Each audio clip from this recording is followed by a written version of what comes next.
Bonjour et bienvenue dans Tout est déjà là, le podcast qui tisse des ponts entre spiritualité et entrepreneuriat.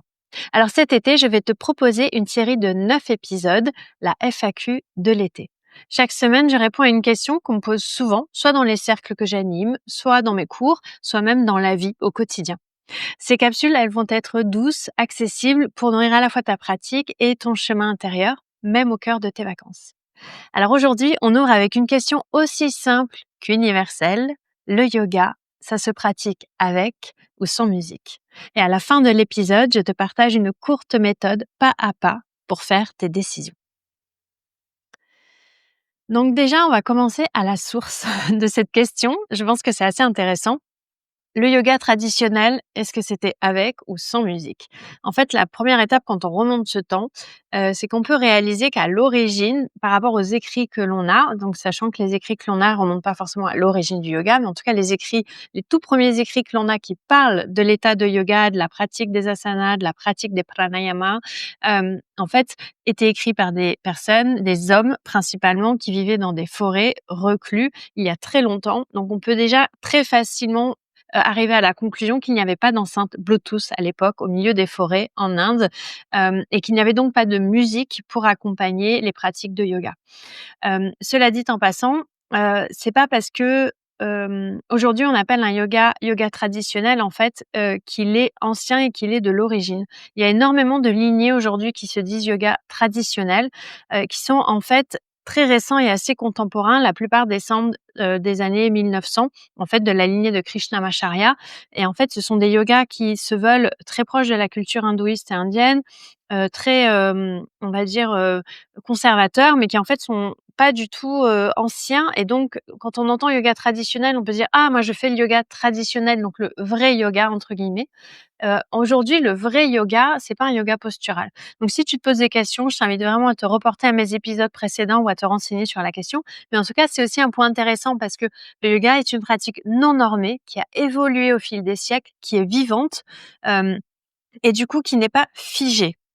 Donc c'est pas parce que, à l'époque, il y avait certainement pas de musique dans les cours de yoga que ça signifie qu'aujourd'hui, elle n'a pas sa place aujourd'hui. Mais je trouvais ça intéressant de faire cette parenthèse pour ouvrir l'épisode parce que ça questionne en fait sur qu'est-ce que le yoga? Pourquoi de la musique dans un état de yoga? Et finalement, est-ce qu'on peut vraiment figer la pratique des asanas, des pranayamas, de la méditation pour arriver à l'état de yoga dans quelque chose qui serait normé, et fermé en tout cas, et ne pas voué à évoluer. Encore une fois, le yoga ne peut qu'évoluer tout simplement parce qu'il est à destination de l'humain et que l'humain évolue. Donc c'est une pratique qui est très reliée à nos états émotionnels, à nos quotidiens, et ce sont 2 états qui évoluent. La spiritualité a énormément évolué au fil des siècles. Donc cette parenthèse, ouverte puis refermée, en fait, aujourd'hui, je te questionnerai, en fait, sur, pourquoi ajouter de la musique. En fait, la vraie question quand tu te demandes s'il faut mettre de la musique en pratique de yoga ou pas, la vraie question qu'il faut que tu te poses, c'est pourquoi est-ce que tu veux intégrer de la musique dans ta pratique ou dans ta transmission? La musique, ça peut être vraiment un outil au service de ton intention et de ta session. Elle peut créer une ambiance émotionnelle qui va être propice soit à la détente, soit à la stimulation en fonction de ce que tu transmets. Elle peut accompagner la respiration, mais aussi le mouvement, qu'elle est très riche. Ça peut vraiment être un outil pédagogique. Elle peut aider aussi les pratiquantes, les pratiquants à recevoir, à se recentrer, à se relâcher plus profondément. Et enfin, elle peut soutenir aussi une connexion dans un groupe, dans un cadre collectif. Par exemple, dans les danses du dragon, ou dans les vinyasas, mais même dans les yin yoga, en fait, je me rends très vite compte que lorsque la musique est bien choisie, lorsque je crée des playlists avec intention, en fait, tout le groupe se sent vraiment porté par la présence des autres personnes, mais aussi via la musique, parce qu'il y a un état émotionnel qui se met en place, qui est communicatif. Sur le plan scientifique aussi, il est vraiment intéressant aussi de se pencher sur la question, dans les études en fait, et dans les neurosciences, quel est le rôle de la musique? Est-ce qu'aujourd'hui la musique a réellement un impact sur nous? Et en fait, il y a des choses qui ressortent, même s'il y a encore des choses qui restent un petit peu plus subtiles. Moi qui pratique le Drupad et qui me forme,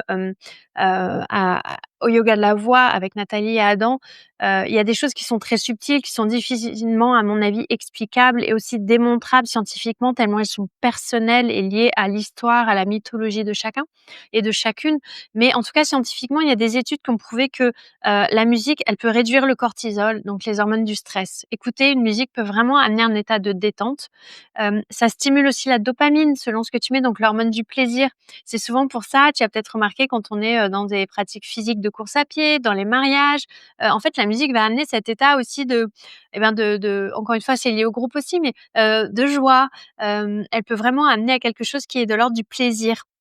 Elle soutient aussi la cohérence cardiaque quand tu la choisis bien, et elle peut aussi favoriser un état au niveau des ondes alpha, donc un état de relaxation et de concentration qui peut être propice à la méditation, mais aussi à l'apprentissage.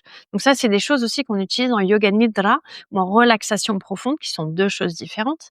Et c'est très intéressant de s'appuyer aussi sur la musique en constatant qu'aujourd'hui, c'est vraiment un outil, parce que en fait, par les notes, par la vibration, par le rythme, par les instruments choisis, notre système nerveux est influencé, soutenu, accompagné par la musique, mais aussi par l'absence de musique. On va y venir après. Donc c'est un vrai levier pour renforcer en fait soit des effets apaisants ou stimulants, pour nourrir aussi l'état d'introspection qui est cher à l'état de yoga. Parfois, quand on est un peu partout, la musique va nous recentrer. Moi, j'utilise personnellement la musique depuis très longtemps, depuis que je suis petite, peut-être à l'excès, mais voilà, quand j'étais jeune, j'avais toujours un Walkman avec moi et je sais que la musique a toujours eu un impact très fort sur moi et a toujours été présente dans ma vie, que ce soit lorsque j'ai joué du piano pendant des années, aujourd'hui avec le yoga de la voix, mais aussi, avec des morceaux qui m'accompagnent et que j'aime. Je sens vraiment un impact sur moi. Je sais que voilà, quand je suis stressée, si je mets tel chanteur ou tel morceau de musique, je vais me sentir plus détendue. Si je veux me stimuler un peu, que je sens que je suis un peu low, et ben, il y a certaines musiques qui m'amènent en fait en état de gaieté. Alors après, c'est aussi lié, aux mémoires en fait et aux souvenirs qu'on met sur certaines musiques. Donc cela étant dit maintenant, quelle est ton intention? Qu'est-ce que tu veux faire? Pourquoi tu veux mettre de la musique? Ce que tu peux aussi observer, c'est qu'il y a 3 approches possibles par rapport à la musique ou non en yoga. Le premier, c'est le silence complet, en fait. Le silence complet, il est idéal dans les pratiques de yoga lorsque tu veux mettre un état d'introspection en place, lorsque tu veux mettre un état d'écoute subtile, et créer cet espace pour le faire, parce que parfois la musique peut quand même venir parasiter dans les méditations longues et profondes. Dans les yoga nidra, elle peut venir parasiter cet état de conscience. Là encore, c'est personnel parce que on se rend compte que certains instruments sont très agréables pour certaines personnes et pas d'autres. Par exemple, moi, je sais que le hang, le handpan, c'est quelque chose qui aujourd'hui m'agace fortement. Et donc, quand il y a une musique de hang, si c'est dans le mouvement, ça va parce que je vais me concentrer sur mon souffle, sur mes appuis et je vais moins entendre la musique. Mais si on me met du handpan dans une pratique de yin yoga, par exemple, ça peut m'agacer. Donc, ça me demande juste un effort en plus pour, exclure la musique de ma pratique. Mais c'est quelque chose aujourd'hui qu'entre guillemets «je sais faire à force» parce qu'il y a des pratiques que j'ai eu à faire avec, des travaux, avec des bus qui passaient à côté, avec des voisins qui mettaient de la musique et donc j'ai eu à au fil des répétitions, j'ai appris à me concentrer, à exclure certaines choses de mes pratiques qui venaient les parasiter pour revenir à moi et ça, c'est très riche quand tu arrives à le faire. Et tu vas le voir, c'est par la répétition. Le silence, il va aussi favoriser l'ancrage, il va favoriser l'écoute du souffle, comme je l'évoquais un petit peu. Donc c'est vraiment une invitation aussi au dépouillement et souvent le silence, on va dire que c'est vraiment propice au yin yoga, à la méditation, mais moi les pratiques de vinyasa ou de danse du dragon en silence sont aussi très, très puissantes. C'est totalement différent d'une pratique en musique. Pour moi, ça a vraiment, un objectif et ça atteint un état qui est totalement différent. La deuxième approche, c'est la musique enregistrée, donc faire des playlists. En fait, elles peuvent permettre de soutenir une ambiance, donc tu vas pouvoir créer une playlist sur ton temps au regard de ta séquence. Si tu as une séquence, par exemple, qui est en courbe ascendante-descendante, comme je l'évoque dans mes formations, quand on fait des créations de séquences, en fait, en yin yoga, dans du dragon, on observe, tous les types de séquences possibles.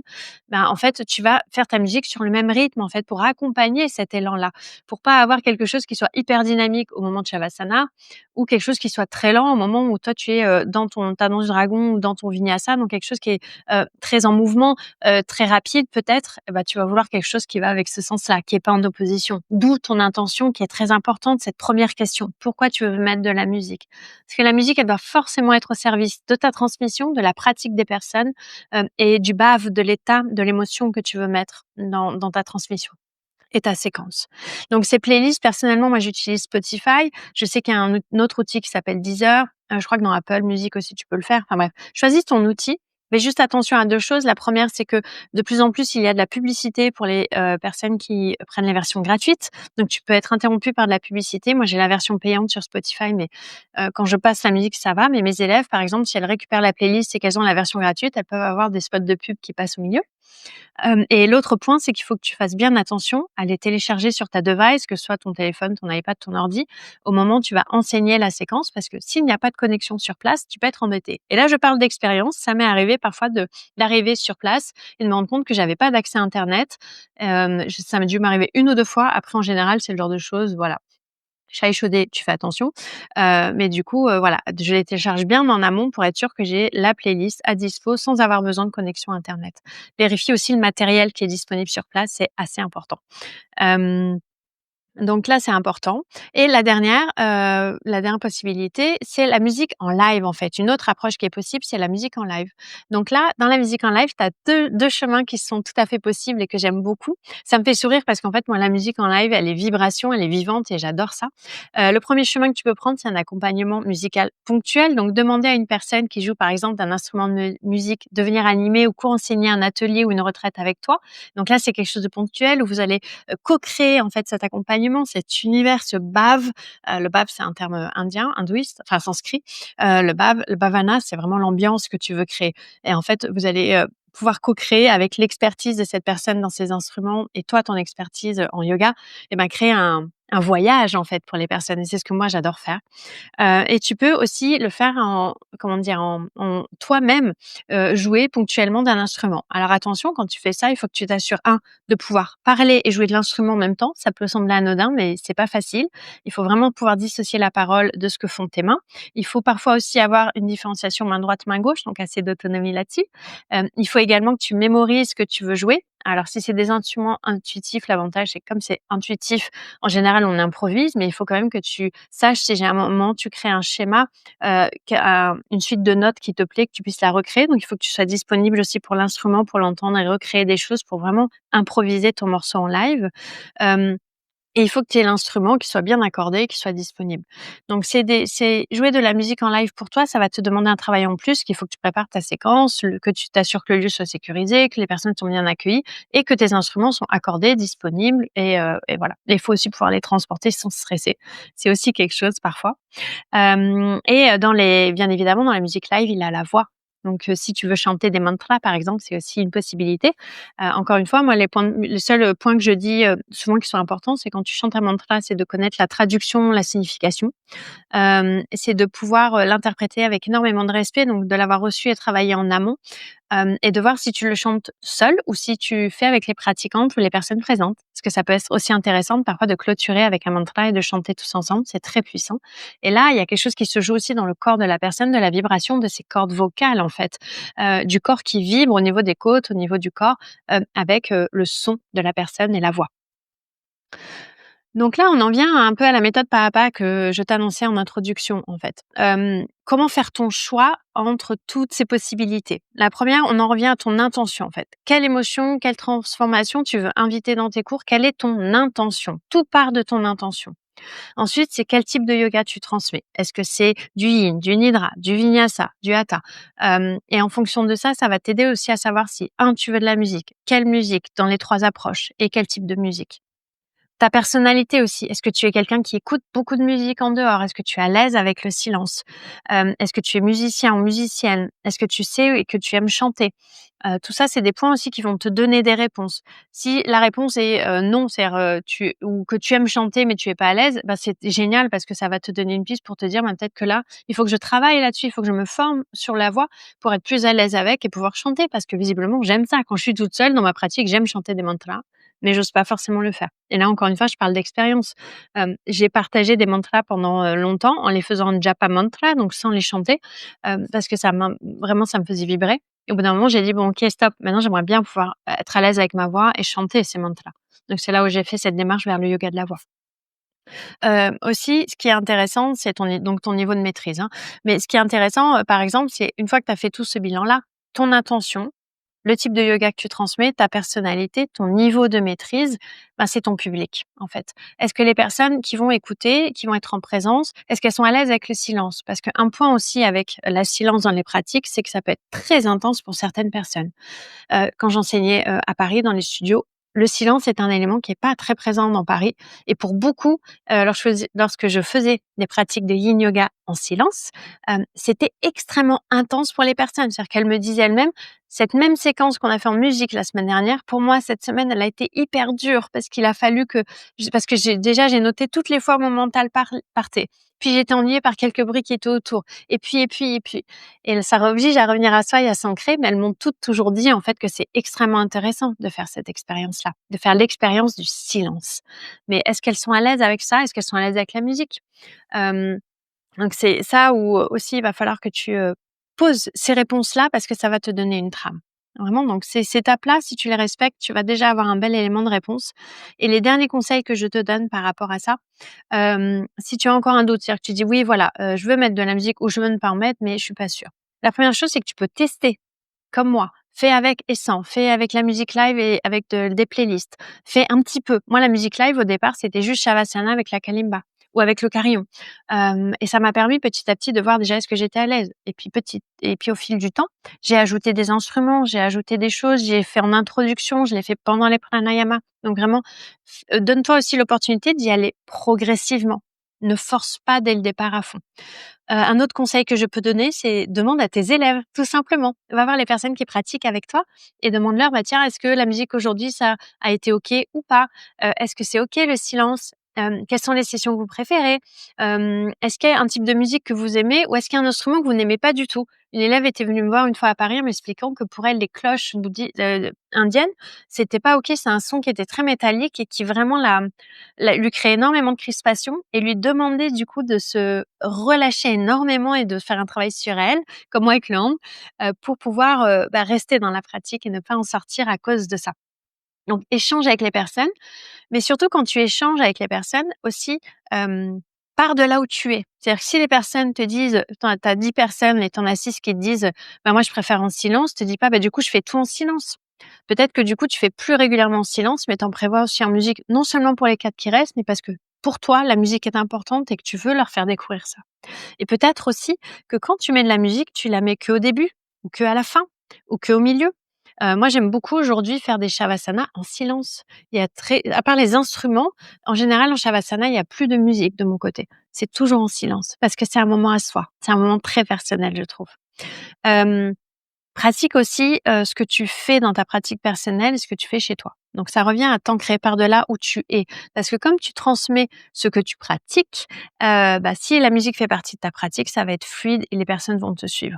Si on sent que voilà, tu te entre guillemets «forces» à jouer d'un instrument ou à chanter un mantra mais que tu le fais pas d'habitude, ça va sentir que c'est un peu maladroit. C'est pas dramatique franchement, mais voilà, ça va peut-être être moins fluide et moins naturel et les personnes vont le sentir.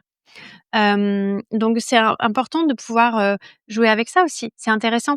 Donc au-delà des pas que je t'ai donnés juste avant et des étapes, de savoir quelle est ton intention, quel est ton type de yoga, quel est ton public, toi, qu'est-ce que tu ressens vraiment par rapport à ce sujet et quel est ton niveau de maîtrise? Et ben, pense aussi à demander aux personnes qui pratiquent avec toi ce qu'elles aiment ou pas, ce qui a marché ou pas. Écoute les retours. Moi, j'ai un élève qui est venu me voir il y a 3 semaines pour me dire: «Ah cette musique-là pendant le Lean, elle m'a complètement sortie, pour moi elle était pas adaptée». Et sur le même cours, une autre élève m'a dit après: «Bah, moi, j'ai bien aimé ce morceau de musique». Donc c'est intéressant de le savoir. Mais pars toujours de toi, par contre, ne te déforme pas et ne perds pas ta personnalité pour ça. C'est très important que tu gardes vraiment, ce qui donne de la couleur à ta transmission. Voilà, donc c'est aussi, pour te parler un peu de mon expérience pour clôturer, j'évoquais ça, mais moi aujourd'hui, par exemple, les pratiques de hatha yoga se font en silence principalement parce que c'est une pratique énergétique. Les yoga nidra, ce n'est que des instruments live et ma voix. Il y a rarement de la playlist ou alors c'est vraiment un son de fond très, très long. En vinyasa, je mets de la musique parce que j'aime cet aspect de rythme, de mouvement, de respiration, une inspire, une expire, porté par une musique, en fait, porté par un mouvement. Dans la danse du dragon, c'est pareil, j'adore ça. J'adore, en fait, cette possibilité, heu, de se faire plaisir justement qu'on évoquait un peu plus haut. Dans le Shavasana, c'est en silence. Pranayama, ça dépend. Ça dépend si je sais que c'est un pranayama pardon, qui peut être intense pour les personnes, je vais les accompagner en musique. Je vais jouer de la kalimba pour marquer le rythme, par exemple, ou je vais jouer du tempura en méditation pour vraiment poser cette harmonie parce que le tempura est un instrument qui favorise l'introspection. Voilà, j'espère que vraiment que ces pistes t'aident. Donc en gros, pour conclure, le yoga avec, sans musique, en fait, ça dépend. Ça dépend vraiment de ta lignée, de ton intention, de ta posture de guide et des personnes auxquelles tu transmets surtout. L'essentiel, c'est que la musique ou son absence de musique soit au service de ta pratique, de ta transmission et des personnes qui viennent. C'est ce qui est le plus important. Et donne-toi le droit de tester. Voilà. Et toi, est-ce que tu pratiques avec ou sans musique ton yoga? Quels instruments, quelle playlist t'accompagne le plus? Vraiment, viens me le dire sur Instagram ou sous cet épisode en commentaire. Je serais ravie de lire un petit peu comment ça se passe de ton côté et comment tu vis aussi ce sujet. Je suis sûre que d'autres personnes aimeront aussi lire ces commentaires et ces retours. Si cet épisode t'a parlé ou a répondu à un questionnement que tu avais depuis longtemps, n'hésite pas aussi à le transférer à une amie, un collègue ou une pratiquante euh, qui, tu sais, qui se pose la même question et qui aura aussi besoin de ces réponses ou en tout cas peut-être de ces pistes de réflexion pour arriver à sa réponse. Moi, c'est ce que je préfère. On se retrouve la semaine prochaine pour le second épisode de la FAQ de l'été. Et d'ici là, prends bien soin de toi et surtout, souviens-toi, tout est déjà là. À très bientôt.